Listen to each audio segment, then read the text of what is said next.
और फिर इसके बाद तीसरी एंट्री हम करते हैं distribution of wages. Distribution of wages के लिए हम दो लॉजिक्स यूज करते हैं। नंबर वन, पहली लॉजिक क्या होती है डिस्ट्रीब्यूशन ऑफ वेजेस के लिए? हमारे पास दो लॉजिक्स होती हैं। नंबर वन, पहली लॉजिक होती है कि हम overtime premium is charge to specific job. अगर हम overtime premium specific job को चार्ज करें तो हम वर्क इन प्रोसेस को डेबिट करते हैं, और अगर हम ओवर टाइम प्रीमियम जो है वो ओवरऑल जॉब्स को चार्ज करें, ओवरऑल प्रोडक्शन को चार्ज करें, तो हम फैक्ट्री ओवरहेड को डेबिट करते हैं।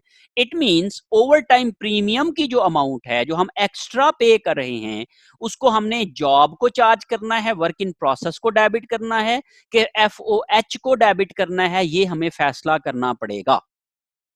अब इसके लिए हमें जो ओवर टाइम प्रीमियम है, जाहिर है उसकी कैलकुलेशन करना पड़ेगी। अब हमारे सवाल में जो उसने दिया हुआ है वो ये कहा है कि overtime premium is charge to all jobs overall production mean FOH, तो इसलिए हम लोग एफओएच को चार्ज करेंगे। दूसरा वे क्या है कि हम लोग इसको स्पेसिफिक जॉब को चार्ज करेंगे। पहले मैं आप लोगों को एंट्री बताऊंगा कि स्पेसिफिक जॉब को आप कैसे चार्ज करोगे, आप वर्क इन प्रोसेस को कैसे चार्ज करोगे। इसके लिए सिंपल ये है कि आप ये देखें बेटे कि हम लोग से पहले ये देखेंगे कि डिस्ट्रीब्यूशन ऑफ वेजेस करेंगे। डिस्ट्रीब्यूशन ऑफ वेजेस करने के लिए हमें कैटेगरीज ऑफ एम्प्लॉइज चाहिए होगी। तो यहां पे उसने सवाल में हमें कैटेगरीज ऑफ एम्प्लॉइज भी दे दी हुई हैं। जैसे एलन है, डिवाइन है, ये दोनों एडमन एम्प्लॉइज हैं। फेरोली जो है वो इनडायरेक्ट लेबर है, ट्रेबी इनडायरेक्ट लेबर है, वेब इनडायरेक्ट लेबर है, ओ क्लॉक और एले, पॉल और सर्डिक ये डायरेक्ट लेबर्स हैं। तो इसी तरीके से मैंने इनकी एक लिस्ट बना ली है, वो यहां पे मैं आपको सामने शो करा रहा हूं। ये मैं इसको कहता हूं पे रोल समरी। ये वाली एंट्री करने के लिए मुझे ये वर्किंग करना पड़ेगी। ये वर्किंग पहले मुझे ऑलरेडी क्वेश्चन में गिवन होती थी, लेकिन इसमें चूंकि मुझे गिवन नहीं है तो इसलिए मुझे ये खुद से करना पड़ेगी। तो ये करने के लिए मुझे क्या करना है, पेरोल समरी बनाऊंगा मैं।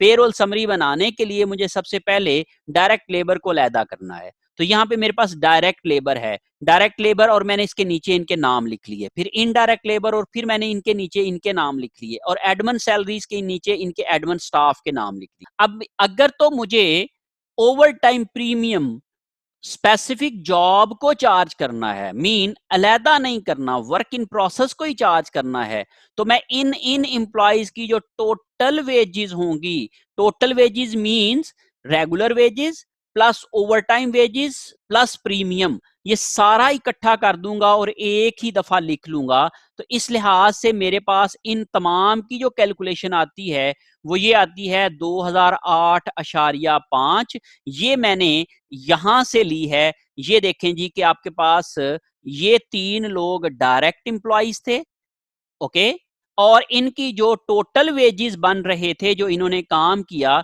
650, 490, 460 और 408.5, ये वाली फिगर जो है वो मैंने वहां पे कैलकुलेट कर ली है। ये तो बड़ा सिंपल केस है कि मैं टोटल वेजेस में से, टोटल अर्निंग्स के कॉलम में से ये फिगर पिक करके और उनको आगे लिख दूंगा और मैं इनको टोटल कर लूंगा, तो ये मेरे पास टोटल डायरेक्ट लेबर आ जाएगी। ओके, इनडायरेक्ट लेबर में मैं क्या करूंगा, तो मैं इनडायरेक्ट लेबर वालों के टोटल कर लूंगा।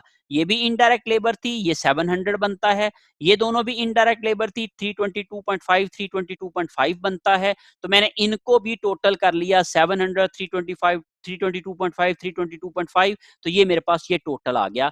इन दोनों को मैंने ये मेरे पास डायरेक्ट आ गई, ये इनडायरेक्ट आ गई, और ये मेरे पास एडमन सैलरीज आ गई, इनका भी मैंने जो है वो टोटल देखा, तो ये इन दोनों को मैंने टोटल कर लिया, तो ये मेरे पास एडमन सैलरीज आ गई। और इस लिहाज से मैंने जो डायरेक्ट लेबर थी 2008.5, ये मैंने वर्क इन प्रोसेस अकाउंट को डेबिट कर दिया। जो इनडायरेक्ट लेबर थी दैट इज 1345, ये मैंने एफओएच को डेबिट कर दिया। और जो एडमन सैलरीज थी जो कि मेरी 4727 थी, ये मेरे पास जो है वो एडमन सैलरीज में चली गई, और इनका जो क्रेडिट होगा, जो मैंने पहली एंट्री में पेरोल अकाउंट को डेबिट किया था, ये वाला, इसी को ही मैं पेरोल अकाउंट को यहाँ पे क्रेडिट कर दूंगा। तो इस तरीके से ये मेरी पेरोल की एंट्री जो है वो हो जाएगी, डिस्ट्रीब्यूशन ऑफ पेरोल की। यहाँ पे मैंने बेसिकली क्या किया है, overtime premium is charge to work in process, ये वाली मैंने इसकी बेसिकली ट्रीटमेंट की है कि when overtime premium is charge to work in process. Okay, अब इसके बाद अगर overtime premium is charge to FOH, तो फिर मैं इसकी एंट्री क्या करूंगा? ओवर टाइम प्रीमियम FOH को चार्ज करने के लिए अब मुझे यहां पे यही वाला टेबल मैंने थोड़ा सा इसको डिफरेंटली बनाने की कोशिश की है। यहां पे ये देखें जी, ये डायरेक्ट लेबर है, तो डायरेक्ट लेबर में ये 4 एम्प्लॉइज हैं। अब इनडायरेक्ट लेबर में ये 3 एम्प्लॉइज थे, लेकिन मैंने ये भी लिखे हैं, ये इसलिए मैंने लिखे हैं कि उनका जो ओवर टाइम प्रीमियम होगा वो भी इनडायरेक्ट लेबर में जाएगा। इनका जो ओवर टाइम प्रीमियम होगा वो भी इनडायरेक्ट लेबर में जाएगा। अब ये देखें, ओलॉक और एले, पॉल और सर्डिक ने जो पैसे कमाए हैं, इनकी डिस्ट्रीब्यूशन क्या बन रही है, ये मैं आप लोगों के सामने पर्पल मैंने हाईलाइट कर दिया है। जरा देखें जी, ओलॉक ने 500 रुपए रेगुलर कमाए हैं, इनमें से जो ओवर टाइम है उसके ऊपर जो रेगुलर अर्निंग बनती है वो 100 है, और जो ओवर टाइम प्रीमियम है वो 50 रुपए है, और टोटल ओवर टाइम की मद में उसने 150 कमाए हैं, टोटल उसने 650 कमाए हैं। लेकिन इसमें से जो एक्स्ट्रा कमाए हैं, जो कि उसको शाम के वक्त ओवर टाइम के अंदर पे काम करने की वजह से एक्स्ट्रा मिल रहा है, दैट इज 50। अब देखिए, मैं आपको एग्जांपल देता हूं। एक बंदा है जो कि 1 घंटा अगर काम करता है दिन के वक्त 8 बजे से लेके 4 बजे तक, जो रेगुलर टाइम है, रेगुलर टाइम क्या है? 8 to 4। बियॉन्ड 4, 4 बजे के बाद अगर वो काम करेगा तो वो ओवर टाइम लगाएगा। 1 घंटे के काम करने का उसको 100 रुपया मिलता है। अब अगर वो सुबह 8 बजे से लेके शाम 4 बजे तक काम करेगा तो 1 घंटे का कितने मिलेंगे? 100 रुपया मिलेगा। अब अगर वो 4 बजे के बाद 5 बजे तक काम करेगा, 1 घंटा काम करेगा, तो कितने पैसे मिलेंगे? 150 रुपया, 150 मिलेगा। वेरी गुड, वेरी गुड, 150 मिलेगा। Is it clear? Yes sir. Yes अच्छा, सर। अब मुझे ये बताएं कि अगर वो वाला भी रेगुलर आर होता तो कितने मिलते? 100 मिलता था। 100 मिलता। ऐसे ही है कि नहीं? वो जो 50 ज्यादा मिले हैं, क्यों मिले हैं? ओवर टाइम ओवर टाइम की वजह से। तो ओवर टाइम की वजह से कितने ज्यादा मिल रहे हैं? 50, ना के 150। Is it clear? 150 में 100 तो रेगुलर है ना। Yes sir.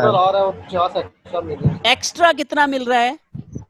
50। उसको हम कहते हैं ओवर टाइम प्रीमियम, ठीक है sir. Over time bonus. Is it clear? Yes sir. वो जो ओवर टाइम बोनस होता है उसको हम किसको चार्ज करते हैं?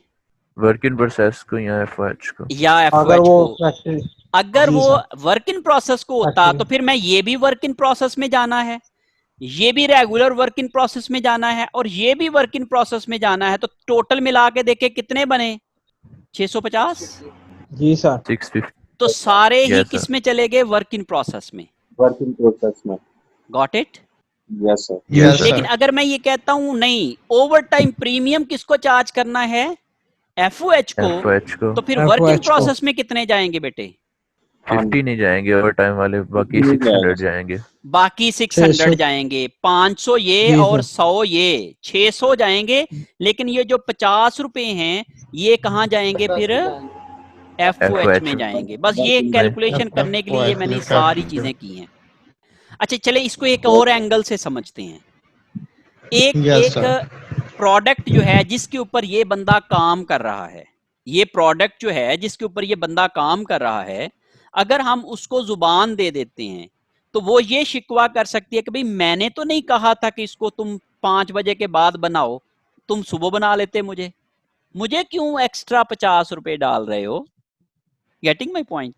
Yes sir. तो इसलिए हम लोग प्रोडक्ट की कॉस्ट में शामिल नहीं कर सकते हैं। ये पॉइंट समझाने की बात है, क्योंकि वर्क इन प्रोसेस में जब डालेंगे तो प्रोडक्ट की कॉस्ट में शामिल हो जाएगा, और एफओएच में जब डालेंगे तो वो सारी प्रोडक्ट्स के ऊपर डिस्ट्रीब्यूट हो जाएगा, सारी जॉब्स के ऊपर, फैक्ट्री के ऊपर चला जाएगा। ये स्पेसिफिक जॉब पे नहीं जाएगा। और स्पेसिफिक जॉब पे तब हम डालते हैं जब हमने ओवर टाइम उस स्पेसिफिक जॉब के लिए लगाया हो। मीन किसी बंदे ने कह दिया यार मुझे जल्दी ऑर्डर चाहिए। फॉलो कर रहे हैं बात को? Yes sir. तो उसके लिए हमें क्या करना पड़ेगा? जल्दी ऑर्डर को कंप्लीट कराने के लिए क्या करना पड़ेगा? ओवर टाइम लगवाना ओवर टाइम लगवाना पड़ेगा। तो उस सूरत में हम ये कहते हैं कि ओवर टाइम हम क्यों लगवा रहे हैं, इस बंदे के ऑर्डर को जल्दी कंप्लीट करवाने के लिए। फॉलो करें बात को। Yes sir. अगर तो ओवर टाइम रूटीन का मैटर है, चार्ज होगा। हाँ, फिर वर्क इन प्रोसेस को चार्ज होगा। अगर तो ओवर टाइम रूटीन मैटर है, मीन लगता ही रहता है, तो फिर कोई पता नहीं किस पे लग रहा है, तो फिर किसको चार्ज करेंगे? वो फिर वो एफओएच को चार्ज होगा। और अगर हमें पता होगा कि भाई ये रश ऑर्डर था, इसके लिए ओवर टाइम लगवाना पड़ा, तो फिर ओवर टाइम किसको चार्ज करेंगे? Work in process. ओके जी। अब इसमें मैंने जो डायरेक्ट लेबर की जो पोर्शन था ना, जो एफओएच को चार्ज होना है, वो मैंने अलहदा कर लिया है। Got my point? Yes sir. Yes sir. तो इसको इसलिए मैंने यहां पे इसके जो टेबल है वो मैंने दोबारा से बनाया, और मैंने यहां पे जो वर्क इन प्रोसेस को चार्ज किया वो 50 वो वाली अमाउंट्स माइनस करके निकाली हैं। देख रहे हैं ना आप लोग, मैंने कौन सी अमाउंट्स ली हैं? जो उसके रेगुलर वेजेस हैं और प्लस उसका over time on regular rate जो है, दो अमाउंट्स ली है ना मैंने। कौन कौन सी वाली बेटी? ये 500 और ये 100, ये 400 और 60, ये 400 और 40, और ये 380 और 19। ये वाली मैंने दोनों अमाउंट्स ली हैं, और ये वाली अमाउंट्स उसमें से मैंने माइनस कर दी हैं। और दूसरा तरीका क्या है, ये टोटल में से ये वाली माइनस कर दो। फॉलो कर रहे हैं बात को? Yes sir. ये जो टोटल हैं 650, 490, 460, 408.5, इसमें से ये 50, 30, 20, 9.5 ये माइनस कर दो, तभी भी ये ठीक है। जैसे मैं इसको जो है वो कलर चेंज कर देता हूँ। टोटल में से प्रीमियम जो है वो माइनस कर दो। हाँ, टोटल में से प्रीमियम माइनस कर दो, तो प्रीमियम एफओएच में डाल दो, और टोटल किसको चार्ज कर दो? बाकी किसको चार्ज कर दो? वर्क इन प्रोसेस को। तो मैंने इसी तरीके से 650 में से 50 माइनस किए तो 600 रह गए, 490 में से 30 माइनस किए तो 460 रह गए, 460 में से 20 माइनस किए तो 440 रह गए, 408.5 में से 9.5 माइनस किए तो 399 रह गए। 399 रह गए। समझ गए जी बात को? तो ये मैंने कैलकुलेशन जो है वो बेटे यहाँ पे शो की हुई है, 600, 460, 440, 399, और टोटल वर्क इन प्रोसेस को जो चार्ज होगा वो 1899 होगा। और जो इनडायरेक्ट लेबर होगी, जो कि एफओएच को चार्ज होगी, वो ऑल क्लॉक, ओरेली, पॉल और स्टॉक के जो ओवर टाइम प्रीमियम होगा वो भी इनडायरेक्ट लेबर में चला जाएगा। फेरोली के भी पैसे इनडायरेक्ट लेबर में जाएंगे, ट्रेबी भी, वेब भी, ये सारे इनडायरेक्ट होगा। टोटल को एफओएच की कैलकुलेशन आ जाएगी, और एडमिन सैलरीज में हम लोग इन दोनों को कर लेंगे। तो इस तरीके से हमारे पास टोटल वही वाला 8008.5 बन जाएगा। 8.5, ये 8.5 है, ठीक है जी। ये इसी तरीके से मैंने ये देखे यहाँ पे एंट्री की है, work in process account debit, कितनी अमाउंट से बेटे? 1899 ये वाली अमाउंट के साथ। फिर मैंने एफओएच को डेबिट किया है किस अमाउंट के साथ? ये वाली अमाउंट के साथ। लेबर की टोटल, और इसको मैंने डेबिट किया है 4727 के साथ, और ये वाली टोटल कर दिया मैंने पेरोल के अकाउंट को इस अमाउंट के साथ। तो ये बेसिकली एंट्री करने के लिए मुझे ये वाली वर्किंग करना पड़ेगी, ये वाली मुझे कैलकुलेशन करना पड़ेगी।